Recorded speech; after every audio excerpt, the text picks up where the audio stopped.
की मदिरा पीकर मतवाला हो रहा है। तेरे हृदय में ये जितने दोष हैं देहाभिमान के कारण ही प्रकट हुए हैं। जहां अहंकार होता है वहीं मदन होता है, वहीं क्रोध होता है, वहीं और भी दोष होते हैं। तो इस अहंकार रूपी मदिरा को मत पी, अहंकार मत कर। ये महान अमृत जो नाम है, ये नामामृत का त्याग करा करके नाना प्रकार के विषय रूपी विष का भक्षण करवा देगा, क्योंकि तू नशे में है।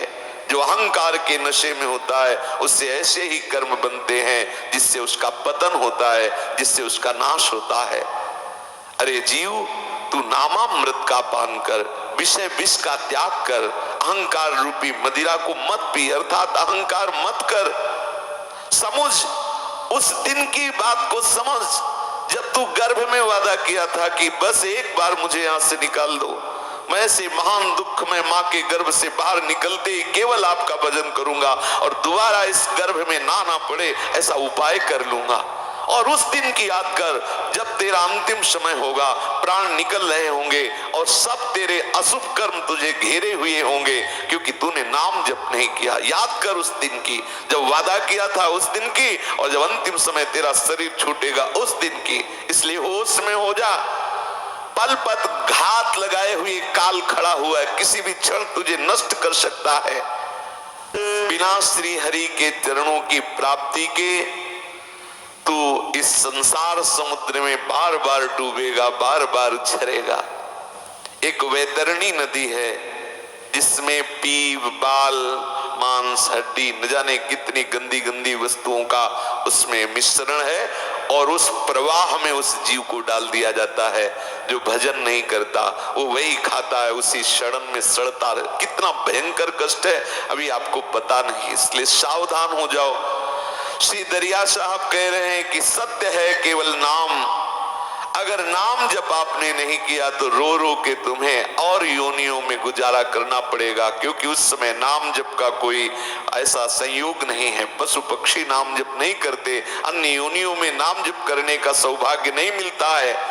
एक ही भजन नाम, एक ही भरोसा नाम का, एक ही बल नाम का, एक ही आशा निरंतर नाम जपो, एक ही विश्वास है नाम पर, हमारी प्रीति है नाम में, हमारा प्रतीति है नाम से। वही सच्चे संत हैं, वही विवेकी संत हैं जो निरंतर नाम का रटन करते रहते हैं, एक पल भी कभी नाम से विलग नहीं होते। हमारे हृदय में इस बात के लिए बिल्कुल दृढ़ निष्ठा हो जानी चाहिए कि नाम से बढ़कर कुछ नहीं है।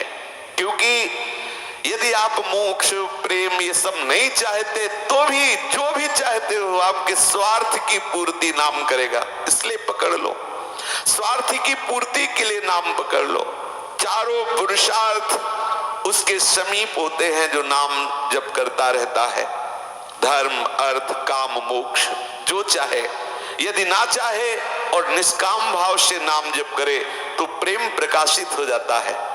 एक चाल है महापुरुषों की, यदि आप किसी सकामता से भी नाम जप करेंगे तो वो निष्काम कर देगा आपको। आप जप के देख लो, सबकी भक्ति प्रारंभ होती सकाम से ही और पूर्णता होती निष्काम में। जब हमारे हृदय में निरंतर नाम चलने लगता है तो ऐसी शीतलता, ऐसा सुख, ऐसी पूर्णता का अनुभव होता है कि हृदय से निकल पड़ता है, न पारमेष्ठ्यम न महेंद्र धिष्ण्यम न सार्वभौमम न रसाधिपत्यम न योग सिद्धि पुनर्भवम वा मय्यर्पितात्मे क्षतिमत बिनान्यत। जिसने निरंतर नाम जप किया तो नाम के प्रभाव से वो स्वयं को प्रभु के श्री चरणों में समर्पित कर देता है। स्वयं को जब प्रभु का सानिध्य अनुभव में आने लगा नाम के प्रभाव से, तो इतना बार सुख होता है कि उसका हृदय इस कोटि का निष्काम होता है। वो भक्त का हृदय कहता है, ना मुझे ब्रह्मा का परमेष्ठी पद चाहिए, न देवराज इंद्र का त्रिभुवन पद चाहिए। जो त्रिभुवन का सर्वश्रेष्ठ पद है वो देवराज इंद्र का है। उसके मन में ना सार्वभौम सम्राट बनने की इच्छा होती है, ना श्रेष्ठ रसातल के स्वामी बनने की इच्छा होती है, ना योग की बड़ी बड़ी सिद्धियों की लालसा होती है, और ना ही मोक्ष की लालसा होती है। वो सदैव अपने प्रीतम के नाम जप में, गुणगान में, उनकी सेवा में, उनके चिंतन में डूबा रहना चाहता है। उसे सब नहीं चाहिए, ऐसी स्थिति आ जाती है। महाराष्ट्र के संत श्री ज्ञानेश्वर जी ने कहा, जो नाम जापक है और वो मोक्ष चाहता है, तो उसका उपहास करके कहा कि वो अभी अज्ञानी है, अभी जान नहीं पाया। क्योंकि नाम जापक से श्री हरि इतना प्रसन्न होते कि सदैव उसके समीप रहते, और हरि की समीपता में वो सुख है जो मोक्ष में नहीं है। क्योंकि मोक्ष तत्व को प्राप्त श्री सुखदेव जी आसक्त हैं श्री कृष्ण के रूप में। आप विचार कीजिए, ऐसे परमहंस श्री कृष्ण के रूप में आसक्त हो गए, और ऐसे रूप का नित्य सेवन करने को मिले तो कौन मोक्ष सुख चाहेगा। श्री ज्ञानेश्वर जी कह रहे, मोक्ष की कामना करने वाले का उपहास करते हुए कह रहे, वो तो मूर्ख है जो नाम जप के मोक्ष चाहता है। अरे हमें नाम जप के प्रभु का सानिध्य चाहना है, कैसा सुख मिला। श्री रूप गोस्वामी जी मोक्ष को पिशाचिनी कह रहे, मोक्ष की इच्छा को, और हरिवंश महाप्रभु कह रहे, विभेमी कैवल्यता, मुझे भय लगता है इस मोक्ष से, निर्भय पद मोक्ष से भय। ये प्रेमियों की बात है, यद्यपि मोक्ष कामी को चुभेगी ये बात, पर ये प्रेमियों की, उससे भी ऊपर जो प्रेम की स्थिति है, उन प्रेमियों को ये मोक्ष की चाह नहीं रहती, जो निरंतर नाम रटन करते हैं।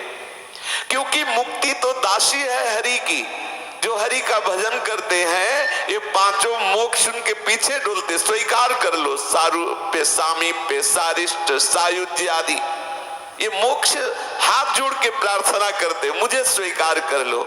लेकिन भगवत प्रेमी महात्मा बिल्कुल किंचित मात्र मोक्ष की इच्छा नहीं करता।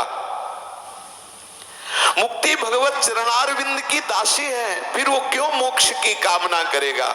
अतएव अपने स्वामी को छोड़ करके जो दासी की आराधना करते हैं तो अज्ञानी तो है ही। ये श्री ज्ञानदेव जी महाराज कह रहे, जो चरण दासी मुक्ति की आकांक्षा करते हैं और जो मुक्ति के स्वामी श्री हरि है, श्री कृष्ण है, उनको छोड़ देते हैं, तो ये धोखा ही तो उनके साथ हुआ कि वो मोक्ष प्राप्त करके हरि के प्रेम को ठुकरा दिया। वो प्रेम जिसमें शास्त्रों मोक्ष के सुख छुपे हुए हैं। हमारे यहाँ कहा है, वेणु कानन कुणित श्रवण सुंदर सुनत मुक्ति सम सकल सुख पाए पग पेलिरी। आहा, पाए पग पेलिरी, मोक्ष सुख को पाए पग पेलिरी। कैसा सुख है वृंदावन निवृत्त निकुंज का। जो नहीं जानते उनको लगेगा कि केवल बातें बना रहे हैं, अभी मोक्ष सुख को जाना क्या है, लेकिन ये उनकी बातें हैं जो मोक्ष प्रदान करने की सामर्थ्य रखने वाले हैं। श्रीपाद प्रबोधानंद जी महाराज परम ज्ञान को प्राप्त हुए महापुरुष है। उन्होंने कहा कि वृंदावन का ऐसा रस है कि मोक्ष सुख को थूक देने की इच्छा होती, ऐसा सुख है। प्रभु के नाम रूपी चिंतामणि को पा करके जो क्षुद्र लौकिक कामनाओं के लिए उसका प्रयोग करते हैं, मानो ऐसे है जैसे राजाधिराज के सम्मुख जाकर उसको प्रसन्न कर लिया। राजाधिराज बोला वरम ब्रूहि, वरदान मांगो, बोले 1 किलो गाजर दे दो। अब आप विचार करो, नाम जप करके आप अगर उससे कोई संसारिक वस्तु मांग रहे हैं तो बोले मानो राजाधिराज को प्रसन्न करके जब बोला वरम ब्रूहि, वरदान मांगो, तो बोले 1 किलो मूली दे दो, 1 किलो गाजर दे दो, 1 किलो भूस दे दो। ऐसे झूठे संसार के भोग मांगना है नाम जप करके। ध्यान रहे, प्रभु अपने भक्तों के सच्चे हितैषी हैं। तुम्हें कहना नहीं है, तुम्हारी जो लौकिक आवश्यकताएं हैं जिनमें तुम फंसोगे नहीं, उतना वो अपने आप दे देंगे। अरे परम उदार है, मायाधीश है, वो तुम्हें क्यों नहीं दे रहे? क्योंकि तुम फंस जाओगे, इसलिए वो झूठे संसार में तुम्हें फंसाना नहीं चाहते, इसलिए प्रतिकूलता देते हुए आगे बढ़ाते जा रहे हैं। तुम ऐसा ना सोचो कि भगवान कंजूस है, देखो हम भजन करते हैं लेकिन हम मारे मारे घूम रहे हैं, और जो अपराध करते हैं वो खूब वैभव संपन्न है। ऐसी प्रतिकूल बुद्धि कभी न सोचे। अज्ञान होने के कारण अदूरदर्शिता होने के कारण आगे की बात हम नहीं देख पा रहे हैं, इसलिए हम समझते हैं कि भगवान हमें प्यार नहीं करते। अगर वो प्यार करते तो इतने बड़े, इतने सामर्थ्यशाली मेरे सामने प्रतिकूलता, अपमान, निंदा, ये विपत्ति क्यों देते? अरे बड़ा आनंद में जीवन कटता। तो इसलिए देते हैं कि तुम कहीं फंस न जाओ, तुम प्रभु तक पहुंच जाओ, इसलिए वो ऐसा विधान रच देते हैं। सर्वज्ञ, सर्वांतर्यामी, परम कृपालु, जिसमें हमारा परम मंगल होता है वही करेंगे, विश्वास कर लो। नाम जापक विश्वास कर लो, तुम्हारा जिसमें परम मंगल होगा, तुम रोते रहो, वही प्रभु करेंगे। वो तुम्हारी बात नहीं करेंगे, जिससे तुम फंस जाओ वो नहीं होने देंगे, विश्वास करो। जैसे बच्चा चाहे कि हम सांप से खेलेंगे तो माँ थप्पड़ मार के उसे आंगन से अपने अंतःपुर के कक्ष में ले आएगी, सांप से नहीं खेलने देगी। ऐसे यदि हम संसार के उन भोगों की आकांक्षा करें जो भगवत विमुक्ता प्रकट करने वाले हैं, तो रोते रहे तो भी भगवान नहीं देंगे, क्योंकि परम कृपालु है। जिसमें भक्त का परम हित छुपा होता है, प्रभु वैसा ही विधान कर देते हैं। इसलिए तुम विश्वास रखो, तुम झूठ आरोप मत करो कि मैं नाम जप करता हूं, भक्ति करता हूं, पर भगवान हमारे साथ बड़ा बुरा व्यवहार करवा रहे हैं, ऐसा मत सोचो। प्रभु तुम्हें ऊपर उठाना चाहते हैं, ऐसी ऊंचाई पर जहां कोई भी दुख तुम्हें स्पर्श न कर पावे। ये सांसारिक विपत्ति सच्ची मानिए दी ही है इसीलिए कि तुम ऊंचाई पर चढ़ो, नहीं तो वहीं खड़े रहो। हम लोगों का चिपकू स्वभाव है, जहां थोड़ा सुख मिला वहीं खड़े हो गए। प्रभु कहते हैं इस महासुख तक तो पहुंच ही नहीं पाएगा, तो वो आग पैदा कर देते, भाग आगे भाग, पीछे का रास्ता बंद, जा खड़े हुआ आग पैदा कर दिए, भागता रहे आगे। जब तक प्रभु नहीं मिल जाएगी तब तक तेरा विश्राम स्थल कहीं नहीं होगा, जहां विश्राम करना चाहेगा वहां जलन पैदा कर दे, आगे भाग आगे भाग। माता कुंती ने जब ये सच्ची बात समझी तभी मांगा था कि मुझे पग पग पर विपत्ति दीजिए, क्योंकि विपत्ति एक ऐसी है जो संसार में राग नहीं होने देती, सदैव भगवत स्मरण बना रहता है।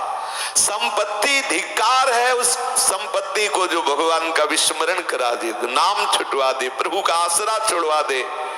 ऐसी संपत्ति किस काम की जिसमें हम प्रभु से दूर हो जाएं। इसलिए बड़े बड़े भक्तों ने आदर किया है। भर्तृहरि जी ने तो भगवान शंकर से वरदान मांगा कि कभी सम्मान से हमें भिक्षा न प्राप्त हो। विपदो नैव विपदा संपदो नैव संपदा विपत्ति स्मरणम विष्णु संपन्नारायण स्मृति। आहा, शास्त्र कह रहा है कि वो विपत्ति विपत्ति नहीं है। कौन सी विपत्ति? जिसमें भगवत स्मरण हो रहा है, भगवत स्मरण हो रहा और विपत्ति है तो विपत्ति नहीं। सच्ची विपत्ति वो है जब भगवत विस्मरण हो गया।